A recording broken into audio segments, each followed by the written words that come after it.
Yeah, like as you can tell, I'm very new at this. Hi, guys. Welcome back to Empathy and Automation, where we talk about the intersection of empathy, technology, AI, and the future of work. I'm Sharon Steed. I'm an empathy consultant, a keynote speaker, and a person who stutters. And this is my show. So today we have Scott Hanselman. He is awesome. I think I've known you now for what, like 8 or 9 years or something like that. Oh It's yeah, been it's a coming really up on long at least time. 10 years. I need to go and look at my Google Photos and find our first picture together, and then I'll know how long we've known each other. Oh It's my been a God. long time. Yeah, like that was like an entire lifetime ago, like pre-pandemic. Can you For imagine? real. Yeah. Well, go ahead and give us like a brief background on you, and then we can get into it. Sure. My name is Scott Hanselman. I work currently for Microsoft out of my home in Portland, Oregon. I'm the VP of Developer Community, so I'm in charge of developers and making sure that developers are happy and enjoying themselves as they go out there in the world, whether it be in real life at conferences or offline, or actually online rather, when they're doing their things virtually. And I've been a programmer now for 32 years, and I've got Oh, wow. two young men, one in college and one who's a junior in high school. Wow. I did not realize that your oldest son was in college. It's Yeah, crazy how time that's flies. a whole thing. That is an exercise in empathy right there. I'm sure. Okay, so the first thing that I wanted to get into here was to talk about the empathy and just AI in general, and just like empathy, like just as a concept for you. So, like, what do you think empathy is, like, just in your own life? Like, how does it look for you in your work? For me, I mean, the obvious answer, which I think is still a pretty decent one, is putting yourself in someone else's shoes. Like if Mhm. someone cuts you off while you're driving and you get angry, now you've taken the energy and the negativity that they have in their life, something's going on, and now you've got it and you have to carry it around. And all they did was cut you off. But if you put yourself in their shoes and you say, is this person on the way to like see their child get born? Or did this person just get laid off? Like you just don't know. And I really believe very strongly this idea that you just don't know what other people are currently going through. And as such, I try to pop out of that knee-jerk reaction, that initial like, oh, I'm going to react to that. And I go, I wonder what's going on, because it very likely has nothing to do with us. So I empathy is very much putting yourself in other people's shoes for me. So you work at Microsoft, like, which is known to be an incredibly empathetic company, like with your CEO Satya. What are a couple of things that like he has done, like that have shown you, like that he actually cares about, you know, um, being empathetic, and it isn't just like lip service. That's a tough one. I mean, like he seems genuine. He's been genuine. I enjoy spending time with him. I think the challenge with a big giant company like that and applying empathy to it and asking a question like that is he still works for the board, and the job Mhm. of the company is to make a pile of money for the shareholders. Mhm. So I kind of bounce back and forth between like what is my role in the giant capitalist machine, as well as remembering that it's about people. But I would say that the mission statement is always to enable people to do their best. And like mission statements are fun, pithy little things that people write up and the board approves. But like, yeah, like enabling everyone to be their best selves and enabling everyone with tools to do good work. That's a pretty good mission statement as far as mission statements go. So I have never seen uh, any evil. Like I like to joke about how like there's never been any mustache twisting meetings, with like a top hat and like we like twist our mustache and think about how we're gonna throw someone in front of a train. Uh, he's a husband and he's a father and he remembers people's names and he looks you in the eye and he wants to make sure you're okay. Yeah. So as the head of a company that's got 200,000 plus people, I don't think I could ask for much more. I'm sure that we do stuff that's not good, and that's what happens when Mhm. you have a giant company like that. But yes, he's a very humane individual, and as such, I think that that's percolated throughout the company within the construct of ultra capitalism. That's crazy that he remembers people's names Oh because yeah. again, like 200,000 person company. But yeah, I can't believe that he actually remembers people's names. Yeah, that's the thing. So it turns out good CEOs, that's like a characteristic of good leaders. Mhm. I've heard people say that Joe Biden would remember them and ask about their mom. Even Steve Ballmer, people have said things about Steve Ballmer, but he created what is currently the structure of Microsoft and the Microsoft enterprise business. So like he deserves credit for where we are as well. Would absolutely remember your name if he saw you in the elevator and ask after your family and your kids. I don't know if that's a superpower that leaders have, but it is definitely an example of empathy in leadership. Yeah. So then what do you think is like the number one thing that makes like a really good leader, like for like a people manager? I think it's for me as I aspire to be a good leader, it's pausing before reacting. Mhm. Like I think there are intuitive and instinctive leaders who just move. They just react. They're just feral. They just like a thing happens and they do the thing. They react to the thing. For me, it's taking a beat. It's just going, okay, this is what I think we should do, or tell me some more. And it cannot be overstated how much empathy is in the white space between a thing happening and the reaction to the thing. So for me, it's slowing down. It's just going, huh, okay, where am I? What do I think about this? How do I feel about this? All right, let me react to that. That Yeah. moment. So I like leaders that are not just yapping. I like leaders who pause and think for a second. So then I don't know if you can like answer this. So like what percentage of the leaders that you have had have like actually been good leaders? I don't know if you can answer this. Um, I I've talked to you about this before. I think when we've had dinner that I credit luck a lot to where I have what I've achieved, and luck Mhm. is the combination of opportunity plus being prepared. But there's also just luck in good bosses, Yeah. and I would say like 5 out of 7 of my last bosses have been genuinely good people. Because like a bad boss will betray you. Like it cannot be overstated how a bad boss will waste your time, mess up your career, slow you down. But like I've been very fortunate kind of with this kind of like they call this the Gen X boss effect, where if you Mhm. have like a family crisis, a Gen X boss is be like, oh, get out of here, take care Yeah. of your dad. You know what I mean? Like I am finding myself to be, hey, it's just work, man. It's very Gen X Mhm. big dad energy kind of a thing, you know what I mean? West Coast, Portland type thing. All of my bosses have been like that. They've never been like, "What? Your dad's in the hospital? Well, are you coming in later?" Like it's never been like that. I've had genuinely empathetic, good bosses that care about me, and they always deprioritize work if something goes on in my life from a familiar Yeah. perspective. Very fortunate. Um, that's interesting.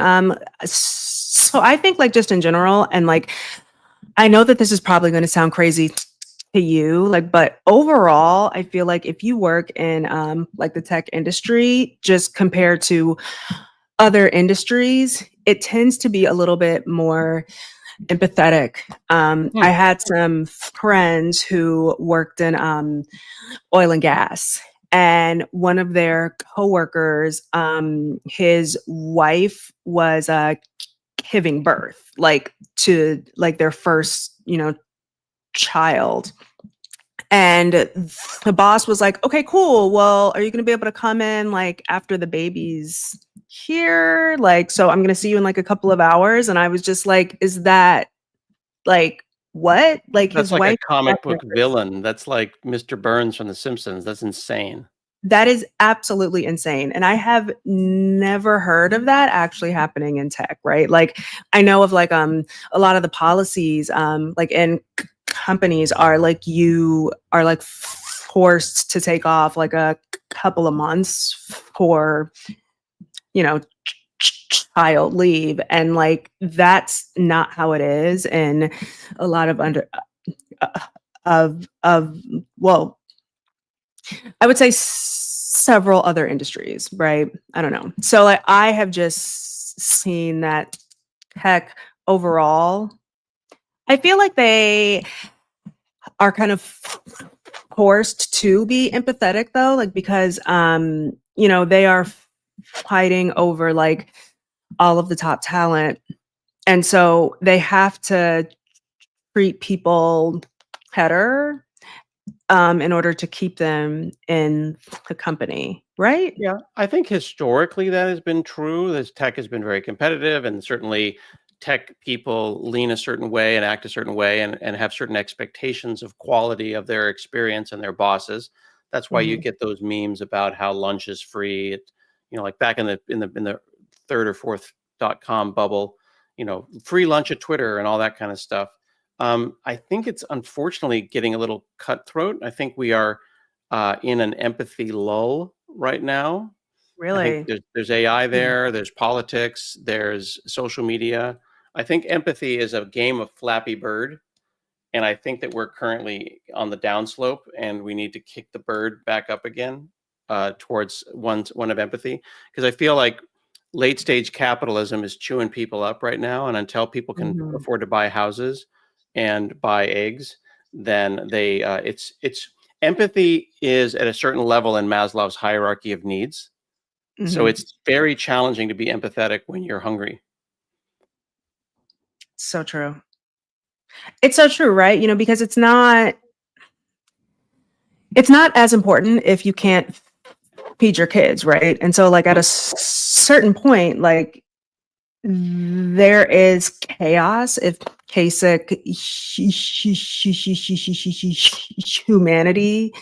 isn't, you know, engaged with. Yeah, Yeah. that's really Yeah, I try to interesting. teach my kids that, like, when we are trying to teach them empathy and why it's important to be empathetic and thoughtful, that it is a privilege to be empathetic for some. Like, if like we can be empathetic to someone who is without a house and is holding a cardboard sign, because we are not in that position, and what a blessing that is. But that doesn't mean that if we are blessed, that they are cursed.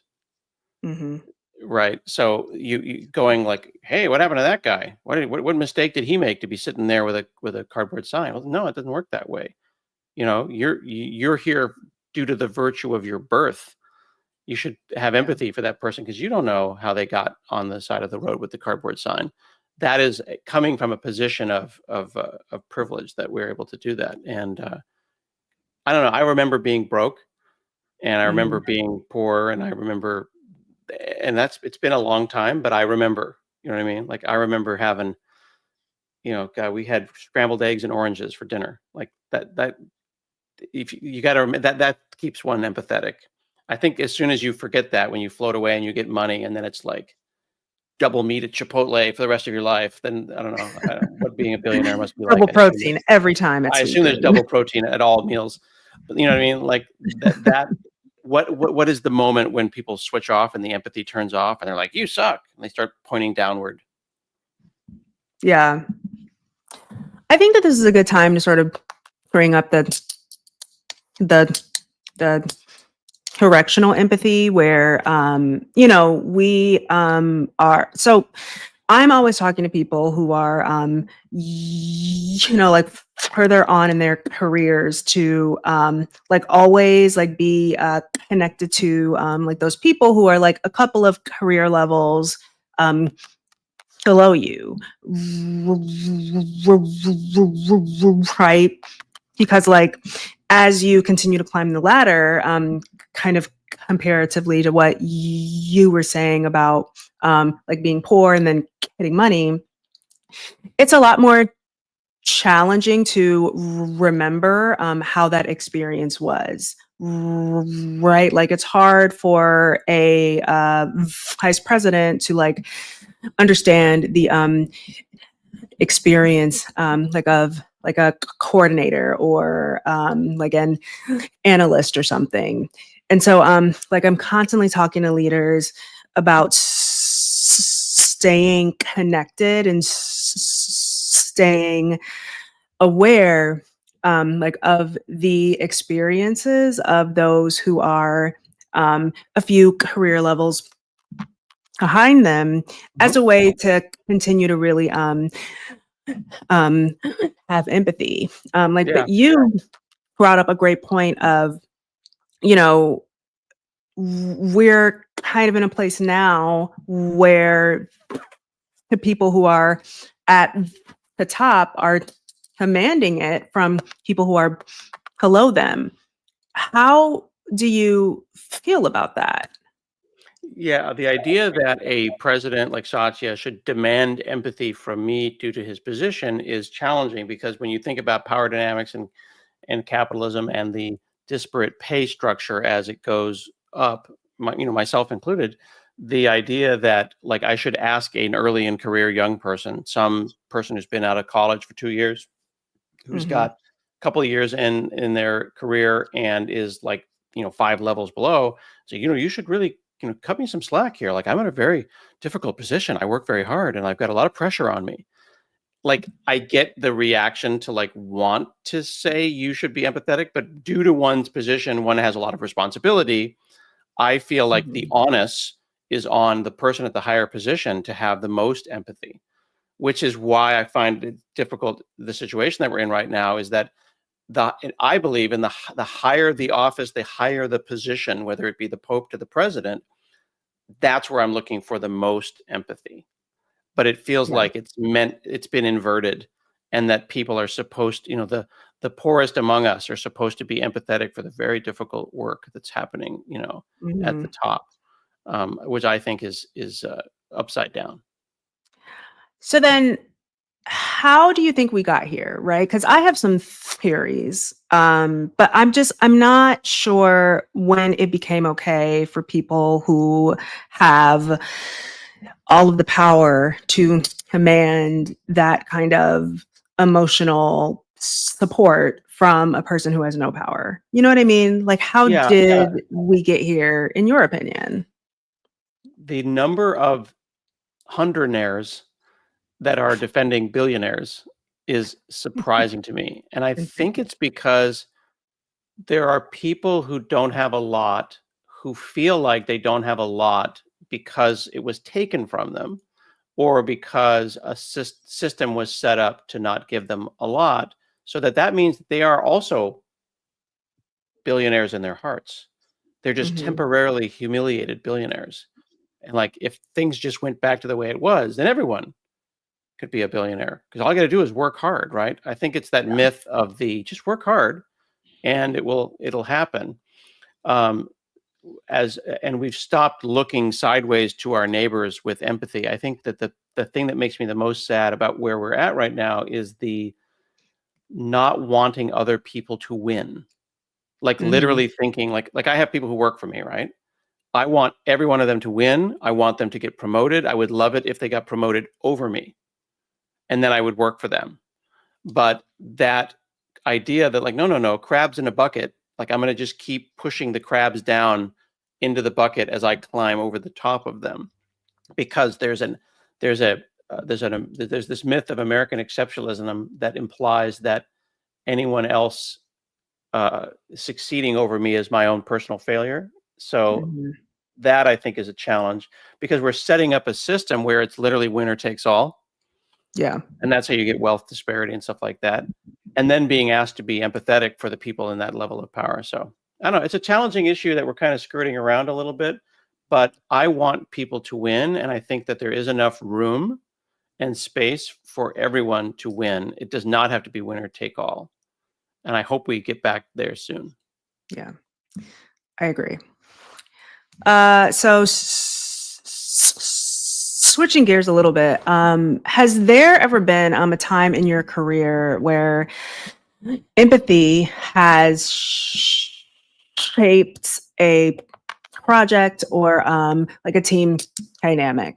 I know that for me, my career changed when I began to be just more open about my own vulnerabilities. And as a result of that, I was able to create a space for people to, come and talk to me about, their own insecurities, right? Like I was creating like a space for empathy. And so then like that, like completely changed my life. Has there ever been a time in your career where, you have, or where, where, where, where empathy has, changed everything for you?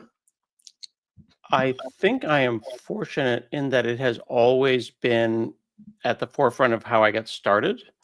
Mhm. I like this sounds cliche, but like in 1984, in 1984, Sharon, my fifth grade teacher, Mrs. Hill, gave me access to a computer, and that was an incredibly big deal. And there's a parallel universe, Scott, that did not have access to that computer, who is doing something else. Mhm. So she saw a situation, she acted on that situation, she made the computer available, and my life took a left turn, and everything changed. Yeah. So holding on to that moment, like 40 years later, uh, keeps me thinking about how I can be that moment for someone else. So these are small things. It could be passing someone's resume along, writing the forward of a book, like low effort things, a little bit at a time over 20 or 30 years in a career builds up a career of empathy. People think it's big, giant moves. It's Mhm. not. It's just 5 or 6 small moves every week forwarding that So resume. true. Yeah. Yeah. I talk about these, like small, everyday moments, like create like enormous culture, right? So yeah, 100%. I completely agree. Yeah, So, I can't point to a moment like on a project or whatever because that's just I try to bring it all the time, and I use that Flappy mhm, Bird analogy a lot because you might snap at somebody. Like, well, I teach my kids this, so like the teenagers, they're young men and they tend to snap, and snap meaning like, are we serious here, man? And they yeah. go, all right, sorry, I had a bad day at work or I had a bad day at school rather, and I didn't mean to snap at you. So the distance between the snapping and the reaction and remembering I shouldn't have done that is empathy. If it takes days, you want to shorten that.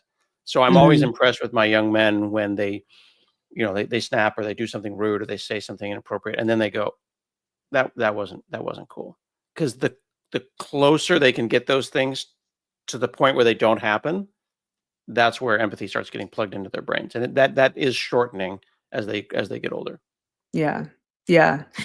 It took me years to figure that out too, right? Of like, I've done something wrong. Oh my God, I'm embarrassed. I'm gonna go hide. And it's like, no, I need to like go and say, hey, that wasn't cool, and I'm really sorry. And I need to do Mhm. that as quickly as possible in order to continue to, build and grow in this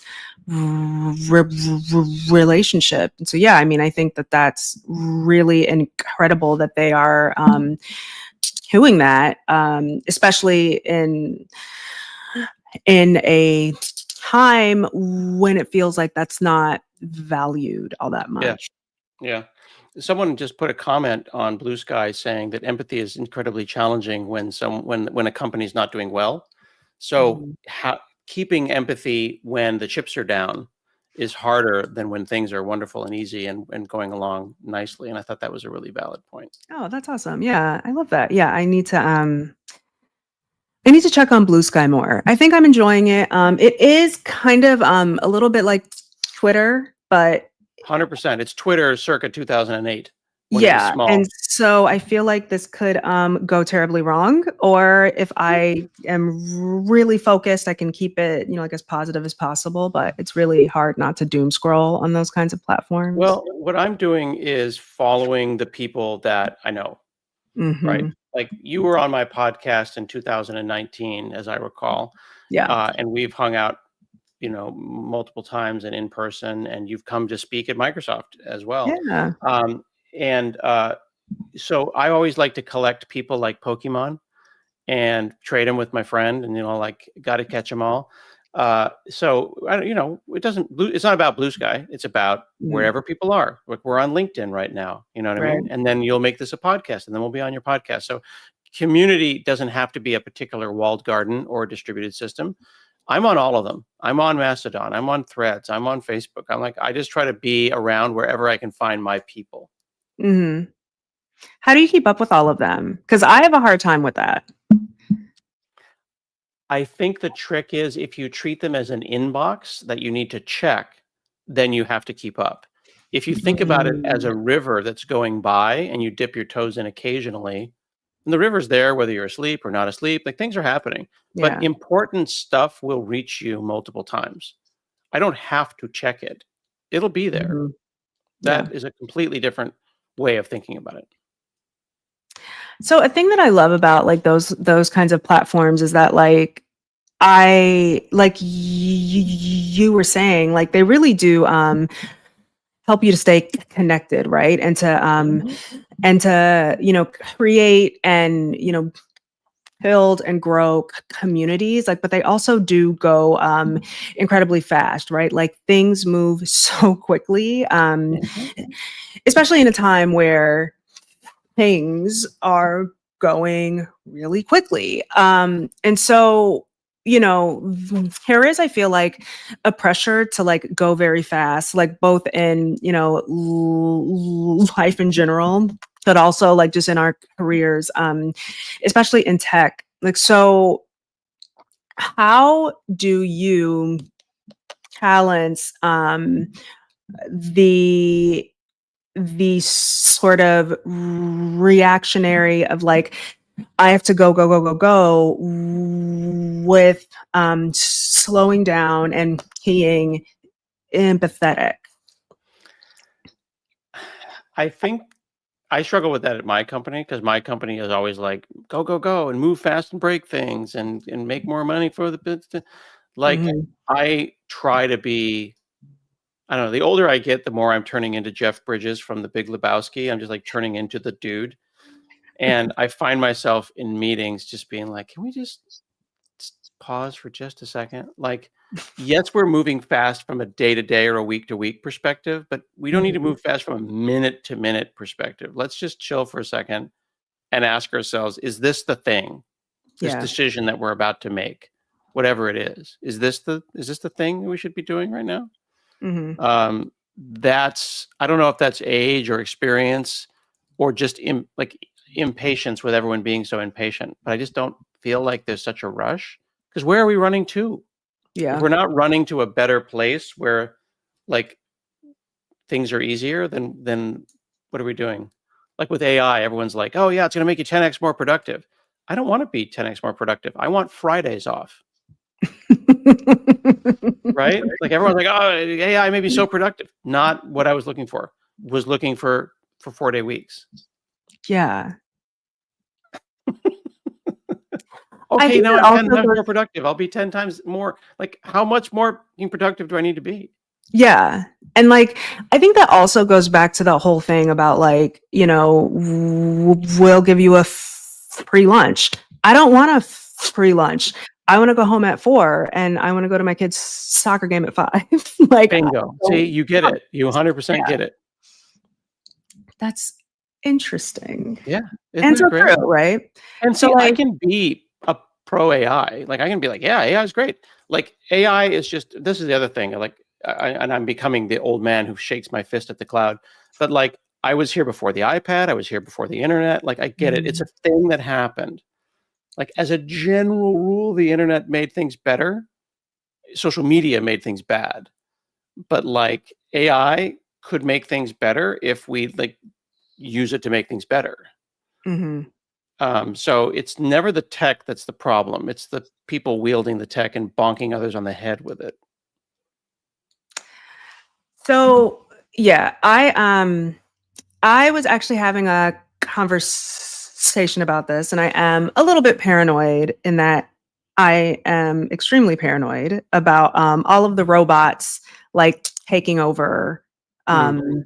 you know, all of our things and then coming together and trying to kill us. And I was reminded like that, no, like they aren't going to try to kill us. It's people who are Yep. going to train them to do all of the things that you are so terrified of. Like we're way beyond just like, I'm scared of the AI army. It's like, no, the AI army are the people who are in charge Mhm. of these processes, and they're going to do a lot worse than any AI could ever do, right? Yep. People So, yeah. don't need AI to be mean. But the problem that I'm having is that accelerating towards what? And 10 times more productive, so what? Mhm. Like when you have the power to end hunger and cure diabetes and solve cancer, that's what you should be spending AI on, not writing spam blogs to screw up my Instagram feed more, to help me buy Chinese crap that's going to be shipped over here on a ship. You know what I mean? Like every 2 reels is like, I tried the viral phone mount, but I don't need the viral phone. It didn't go viral and it's a phone mount. Can we just take a breath? Right? There's like 3 factories in China that are making the same 20 crap things that they ship over here on a boat that's putting oil in. Like, I don't need any of that crap. I'm Yeah. good. And I say that as a person with a bunch of crap behind me. But this is, at least this is crap I made. You know what I mean? Like this wasn't shipped from anywhere. This was all made. So yeah, Yeah. I'm gonna spend my time pushing back against the chaos and the darkness and making cool shit. Excuse my French. Oh, no, you're fine. Um, so how do you use AI, right? Because when I'm using AI, like as a writer and like as a speaker, I've found like that like I can go on there if I just need like an idea, like right, Mhm. like if I'm just like having like writer's block or something, and I'm like, okay, like I want to talk about something specific, like Yep. I can put that in there, and then it'll give me like a ton of things to talk about. I mean, like it could actually give me like a post or a like a piece of content word for word. And I do know of people who are just like, yeah, I just have AI do it. And I feel like those aren't as good as like me going in and like actually like being a person and like inserting stories. Mhm. I think that there is like a really important human element like that only we can give Yep. that like AI like just doesn't do, right? And so I use these tools as a way to sort of just like help me go further and deeper into a concept. It doesn't replace anything Yep. for me. How do you use them? If you So use them? there's a thing in programming called rubber ducking. Are you familiar with rubber ducking? No. So rubber ducking is you take a rubber duck and you put it on your monitor. We've done this for years. It's a computer thing. Programmers talk to the rubber duck. And it's the same. You've probably done this before where you got writer's block and you called a friend. And then Mhm. in the talking to your friend, you solved the problem. The friend Yeah. didn't even do anything but listen. The friend is not, they're just like, okay, Sharon, what's up? Hey, I'm working on, oh, I got it. Thank you for being there. Okay, I didn't do anything. Always happy to take your call. Right. Mhm. So I've got this rubber duck. This is the Borg Microsoft rubber duck because he's like a robot. And it sits on my monitor. And if I get writer's block, I talk to the duck. Yeah. And I've written this on my blog before. If you go and Google for Hanselman rubber ducking, AI is a rubber duck that talks back. So you're talking to yourself. This is the part that I think is interesting. You're talking to yourself and you're talking to a system that is giving you the statistically most likely thing based on your input. So if you're like, hey, I'm doing a TED talk and I'm thinking about doing it about this, and I want to talk about automation and empathy, it's going to roll the dice. It's going to give you some spicy autocomplete, and it's going to give you a perfectly cromulent B- essay. Yeah. And then you can decide to ship a B- essay on LinkedIn. And then you're going to get into a crappy part of LinkedIn where it's like, my mom died, and here's what it taught me about B2B sales, right? Yeah. Because you've seen those posts before, right? Or you make it a Sharon post and you talk about something that happened that is uniquely you and it's special to you, and you add stories and spice, and then it goes from a B- to an A+. But yes, AI is not going to replace people, but it will increase the size of the internet, and it is already, when you Google for stuff, like the first 5 links are trash. Yeah. That's all just AI generated garbage. That's why pushing back against the chaos is important. I would much rather read a shorter, even with errors or misspellings, bespoke Sharon post than some 5-paragraph essay that was created by AI. AI is a great brainstorming tool, so I like that you're using to brainstorm. I Yeah. like the voice feature, and I'll just walk around and talk to myself, and the AI talks back. I am for that, but it's not generating stuff as it is kicking loose the cobwebs in my brain and getting me to think about stuff that I hadn't thought about before. Yeah. So, a lot of people feel concerned that AI is going to come in and take their jobs, right? Like it's going to make them and their jobs a lot less valuable. So Yeah. then I kind of want to focus on the other side of that. What jobs or skills do you think are going to become even more valuable as automation, grows and expands? Yeah. I think that there are jobs. Well, so it's two different things there. Let me split it up. First, if you are a naturally curious person, AI could increase your curiosity. It's more than just Googling for stuff. It's asking curious questions about the universe and trying to get answers. People who Mhm. are inherently question, why does that work that way? I don't know. I don't know why it works that way. I want to ask questions about why it works that way. Those people will become more powerful. Yeah. If you are a naturally incurious person, you're probably screwed.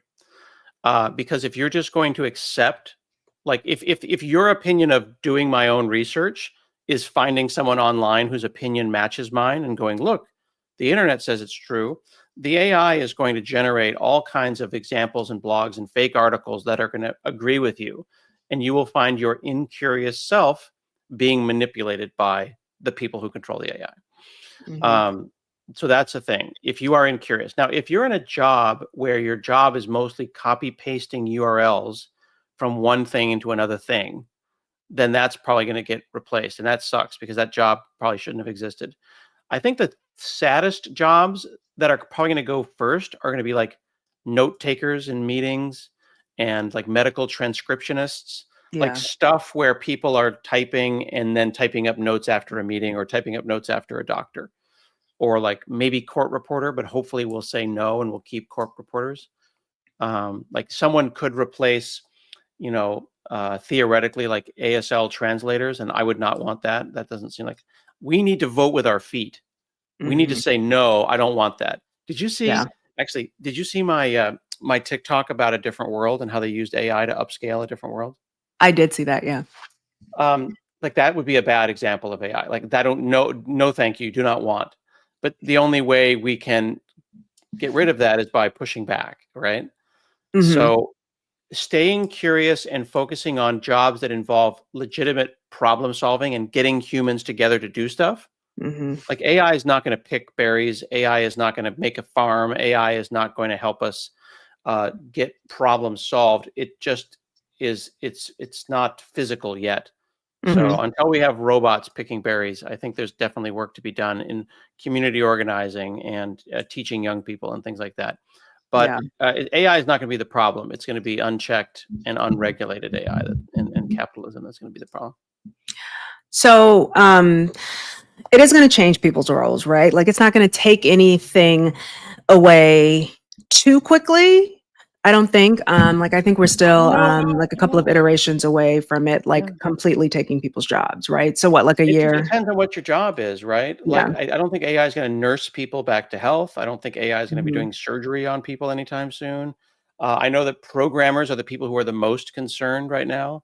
Yeah. I think that the programming job will change, and you'll spend less time typing for loops and more time agreeing that the for loop that the AI made for you was a good one. So we'll Hmm. become programming reviewers rather than line programmers. But it's like just because a $50 suit is available from Temu doesn't mean that I don't want to go and buy a bespoke bespoke suit from a tailor. Yeah. But like I've got shoes that I've got from Payless, and I've also got shoes that I take to the cobbler and have him fix. The problem is there's only one cobbler left in my town. You know what I mean? Hmm. So that's Yeah. the stuff I worry about. Like, what are the lost skills? Like what skill AI was trained on real people's work. If Hmm. those real people stop doing work, the AI is not going to have anything to eat. So I don't know. I hope that we get a return, a little bit of pushback, and a return to making stuff. That's why, like, I point to this big bright room behind me about all the stuff that I make. I try to make things in order to push back against generated things.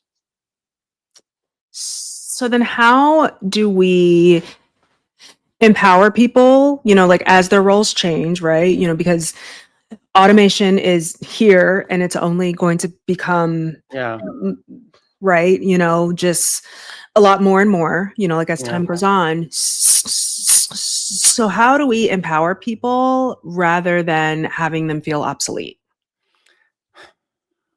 I feel I've used this analogy before. I'm sure people are sick of it, but you in a world of self-driving cars, be the person who can drive stick shift. Like, I'm not saying I'm gatekeeping cars, but like I Hmm. want my sons to be able to drive stick and I want them to be able to change their oil because when the Uber breaks down or the Waymo doesn't work, someone's going to get out and change that tire and that person will have power. Like there's Yeah. not a lot of software engineers, Sharon, on The Walking Dead, right? Who are the Hmm. people on The Walking Dead who survived the zombie apocalypse, right? They're the ones that are chopping wood and like getting stuff done. AI doesn't replace that kind of good hard work.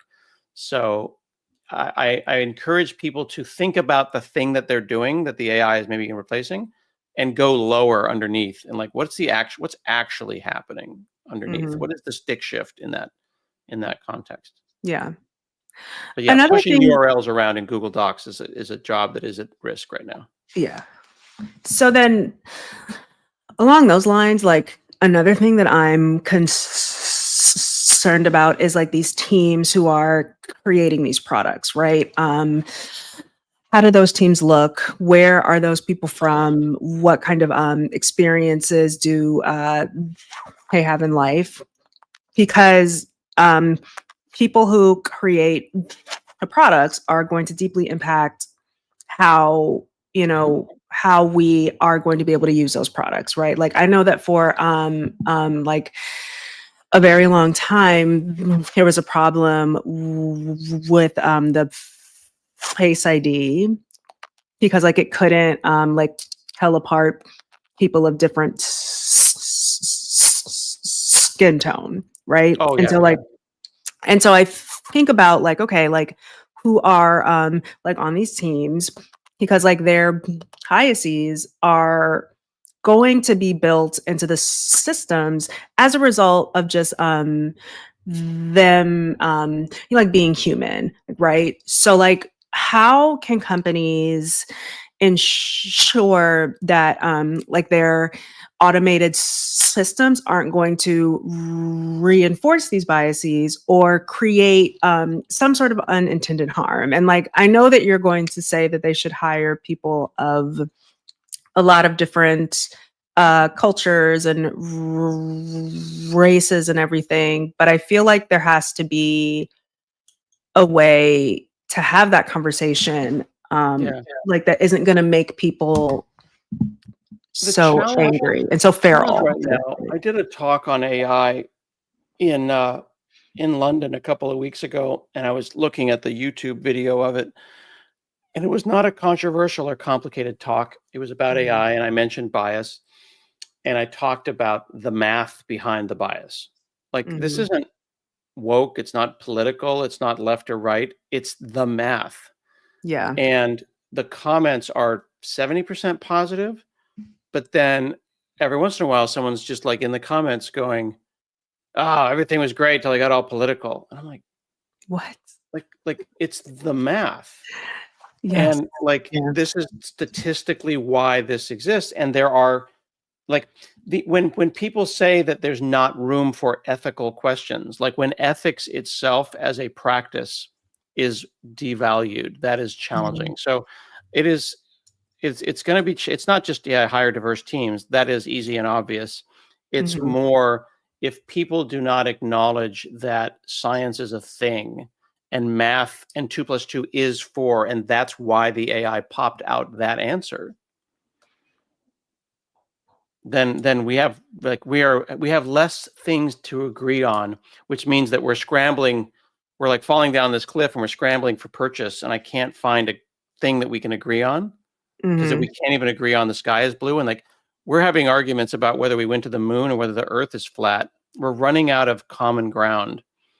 That is challenging. So like, yeah, I can talk to you all about how the math works and how the log probs spit out what they do for the AI.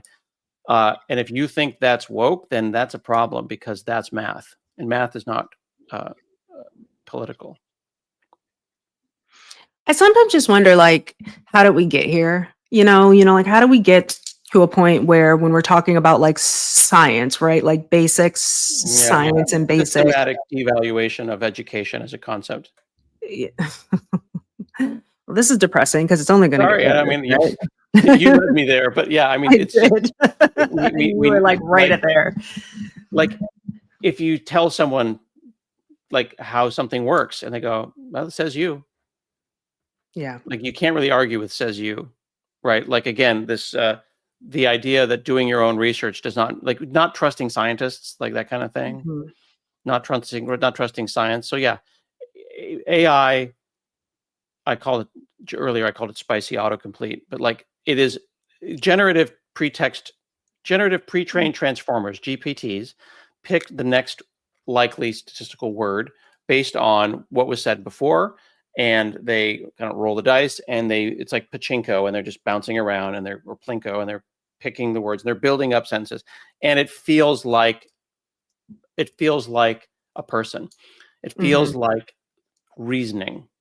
And it is a kind of reasoning, but it's the kind of reasoning that a parrot would make when a parrot goes, "Ah, how's it going, Sharon?" And you're like, holy crap, that parrot is so smart. It's like, no, it's actually seen Sharon's husband saying, how's it going, Sharon, 50 times. So now the parrot goes, "Ah, how's it going, Sharon?" And you Mhm. go, wow, that's a really smart parrot. Like, no, that parrot is doing the statistically most likely thing that is reasonable for a parrot that's lived in Sharon's house for the last 10 years. Yeah. Well, says you. Well, no, that's literally why the parrot's doing that. Well, no, I don't know. Maybe the parrot's really smart. That's where we have that disconnect. Does that make sense? Oh yeah, that makes perfect sense. Um, I mean, yeah, there's really not much more to say on that. No, I mean, because it's just really like I know a lot of people who are, in tech. I know people who are physicians and people who are scientists, and it's just like how like I've seen how hard these people work. It's just like how can we take away a lot of their power when they are just like trying to like help us, right? Like help the world be better, right? Like help people get better, connect people more, like help people to build more community, right? Like I think there are a lot of things wrong with social media, like, but it really does help you to build and grow your community. And now it's just kind of used to create the most toxic, you know, unempathetic, divisive experiences for a lot of people. I don't know. Yeah. Like I this think is you have just your work cut out yeah. for you because empathy is also a kind of math, and being empathetic like Mhm. makes better societies. Yeah. Like being empathetic is why a caveman living alone meeting another caveman and then saying, "Oh, this caveman is hungry. I shall give them food." And now we're a little community, and then we'll eat well together and we'll build better stuff together. And now we're a little society. Empathy mathematically makes people better, and we need to be able to agree on that. And if we can't, then yeah, you're definitely going to keep pushing this rock uphill. But I appreciate the work that you're doing.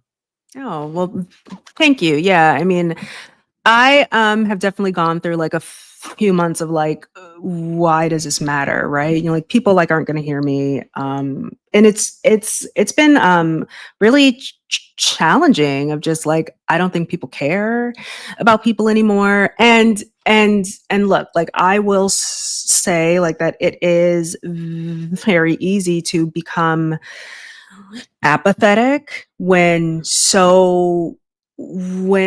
there are just a ton of things like that are going wrong, right? And it feels like we aren't like trying to have conversations, and there's just like bad news after bad news after bad news. Yeah, like it can be very easy to just be like, look, I'm just not going to care. But like I think that caring is actually a really incredible part of life, right? I mean, like, it just makes our experiences as people just a lot more positive.